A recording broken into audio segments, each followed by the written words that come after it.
সর্বপ্রথম আপনারা এখানে যে থ্রি আইকন আছে, থ্রি আইকনে ক্লিক করবেন। তো এখানে থ্রি আইকনে চলে যাওয়ার পরে আমি চলে যাব আপনার এখানে হেল্প অ্যান্ড সাপোর্ট আছে, সাপোর্টে চলে যাব। সাপোর্টে চলে যাওয়ার পরে দেখেন এখানে লেখা আছে স্ক্যাম প্রোটেকশন। স্ক্যাম প্রোটেকশনের কাজটা কি এটা অনেকে জানেন না। আমি যদি আপনাদেরকে যদি দেখাই, দেখেন স্ক্যাম প্রোটেকশন।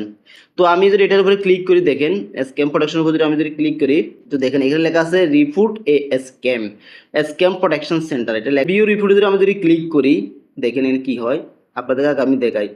অনেক সময় আমাদের দেখা গেছে যে আপনার অনেকে ফেসবুকের লোগো ব্যবহার করে অনেকে ফলস লিঙ্ক দিয়ে বিভিন্ন মেসেজে বা দেখা গেছে হোয়াটসঅ্যাপে বা দেখা গেছে ইমেলে বিভিন্ন লিঙ্কগুলো দিয়ে থাকে যে আপনার এটা করতে হবে, ওটা করতে হবে, নাহলে আপনার অ্যাকাউন্ট হ্যাক হবে বা অ্যাকাউন্ট সুরক্ষিত থাকবে না, আপনার ভিডিওতে সমস্যা আছে, বিভিন্ন ধরনের ফিনিশিং লিঙ্কগুলো দেয়। মোট কথা হ্যাকাররা ফেসবুকের লোগো ব্যবহার করে ফিনিশিং লিঙ্কগুলো দেয়। এই জন্য ফেসবুক এটা থেকে বাঁচানোর জন্য আমাদেরকে এটা দিয়ে দিছে। পোস্ট করার পর আপনি বুঝতে পারবেন আপনাকে আসলে যে রিপোর্টটা দিচ্ছে এটা ফেক নাকি ফেসবুকের তরফ থেকে দেওয়া হয়েছে। কথা বুঝতে পারছেন আশা করি।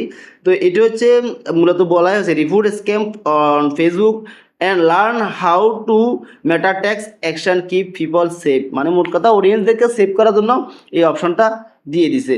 তো আমার এখানে আমি যদি সেভে ক্লিক করি, কিছু নাই, এখানে ক্লিক করলে কিছু নাই, এখানে ক্লিক করলে কিছু না। দেখেন আমার সব কিছু কিন্তু ওকে আছে, এটা দেখাচ্ছে।